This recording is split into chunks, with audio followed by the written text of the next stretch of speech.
Assalamualaikum warahmatullahi wabarakatuh. Halo, ketemu lagi sama aku Iza di Learning Journal pertemuan ke-11 di mata kuliah penulisan berita dan artikel. Halo, nah di pertemuan ke-11 ini aku bakal membahas tentang strategi efektif dalam penyusunan, penulisan, dan publikasi artikel ilmiah. Nah, di sini aku bakal membahas kayak gimana sih strategi penyusunan, penulisan, dan publikasi artikel ilmiah. Kan kemarin di pertemuan 10 kita udah ngebahas nih gimana penulisannya doang nih dalam artikel ilmiah. Nah, sekarang kita bakal membahas bagaimana strateginya penyusunan, penulisan, dan publikasi artikel ilmiah. Nah, di pembahasan pertemuan ke-11 ini kita ditugaskan lagi untuk bikin makalah. Nah, kebetulan di pertemuan ke-11 ini ngebahas tentang strateginya dalam penyusunan, terus publikasian dan penulisan artikel ilmiah.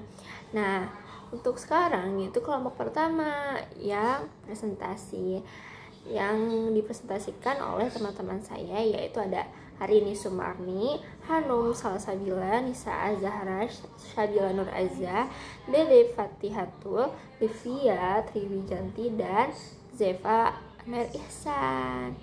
Nah, yang bakal kita bahas yaitu cara penulisannya, penyusunnya, dan publikasi artikel ilmiahnya. Nah, penyusunan artikel ilmiah merupakan langkah awal nih yang sangat penting dalam proses publikasi.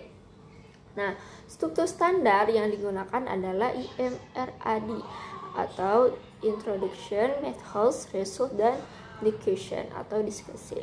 Nah, penulis juga nih perlu menyusun judul yang ringkas namun mencerminkan isi artikel ilmiah tersebut secara tepat. Nah, pertama yaitu latar belakang dan tujuan penelitian. Nah, itu harus disusun dengan mengacu pada masalahnya nyata nih dan disertai gap riset yang jelas. Nah, kemudian ada landasan teori.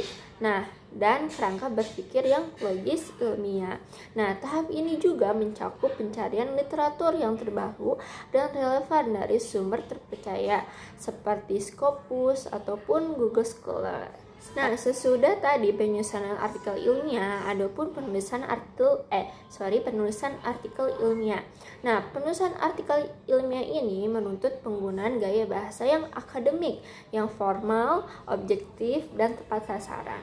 Nah, yang pertama yaitu gaya bahasanya akademik yang harus menghindari ekspresi emosional. Nah, yang kedua yaitu bersifat netral. Nah, ini nih bersifat netral ya, enggak berpihak ke satu saja. Nah, yang ketiga menggunakan istilah teknis yang spesifik sesuai bidang ilmu. Nah, yang keempat menyampaikan ide secara jelas dan sistematis. Nah, yang kelima, teknik menyusun argumen ilmiah mendepankan logika yang runtut dan didukung oleh bukti yang empiris atau teori yang relevan. Nah, yang terakhir, kalimat dalam artikel ilmiah umumnya yaitu efektif. Seperti itu dalam penulisan artikel ilmiah. Nah, yang terakhir yaitu adalah publikasi artikel ilmiah. Nah, publikasi artikel ilmiah ini merupakan proses kompleks yang memerlukan pemahaman mendalam tentang pertama jurnal reputasi, kedua prosedur submission, yang ketiga estimasi publikasi, dan terakhir dukungan institusi dan komunitas akademik. Nah, apa aja sih itu? Nah, kita bakal ngebahas apa aja pengertian dari semua itu. Nah, kita bakal ngebahasnya. Nah, yang pertama tadi ada jurnal bereputasi, yaitu jurnal ilmiah yang diakui secara luas karena kualitasnya.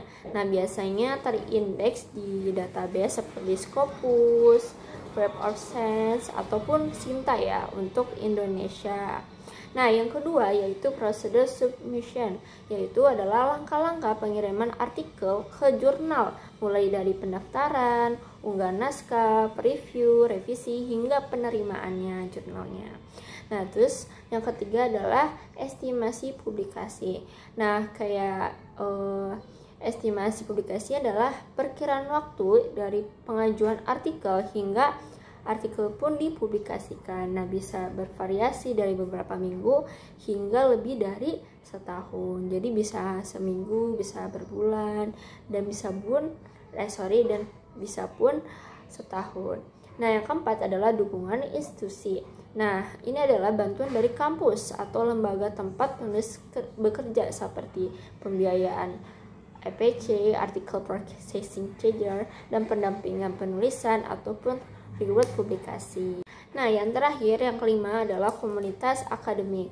Nah, ini adalah jaringan ilmuwan atau peneliti dalam bidang tertentu yang dapat membantu kolaborasi, terus memberikan masukan serta menyebarluaskan publikasi. Nah, itu adalah cara publikasi artikel ilmiah. Nah, tahap publikasi ini mencakup strategi yang memilih jurnal yang sesuai dengan topik dan cakupan artikelnya. Nah, penulis harus memperhatikan reputasi jurnal, indeksasi kayak misalnya Scopus atau POS-nya, dan ketentuan submission-nya. Nah, ketentuan submission ini terdiri dari 3, yaitu APC atau biaya publikasi, pengunggahan naskah melalui sistem OJS, dan pun proses preview. Nah, jadi seperti itu dalam penulisan, penyusunan, dan publikasi artikel ilmiah.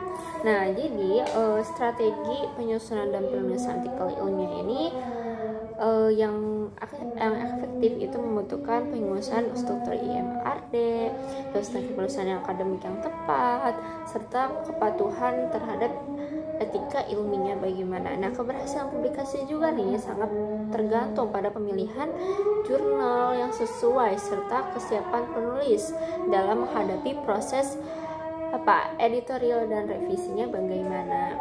Nah, pelatihan penulisan dan pemanfaatan teknologi itu seperti reference manager, pencetak tata bahasa, ataupun alat deteksi plagiarisme itu mampu meningkatkan kualitas artikel secara pemahaman etika.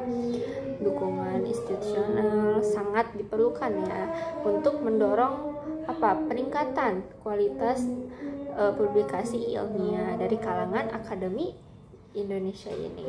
Jadi kalau kita misalkan pengen bikin artikel ilmiah tadi membutuhkan banyak kualitas artikel yang signifikan ya, yang efektif supaya artikel jurnal kita ini dipercaya orang dan cepat gitu di publikasinya. Nah, mungkin segitu aja yang bisa aku sampaikan dari bagaimana strategi penulisan, penyusunan, dan publikasi artikel ilmiah yang efektif ya. Nah, semoga materinya yang aku sampaikan ini bermanfaat untuk kalian yang menonton sampai akhir. Jika ada kesalahan mohon maaf. Terima kasih. Wassalamualaikum warahmatullahi wabarakatuh. Dadah. Bye-bye.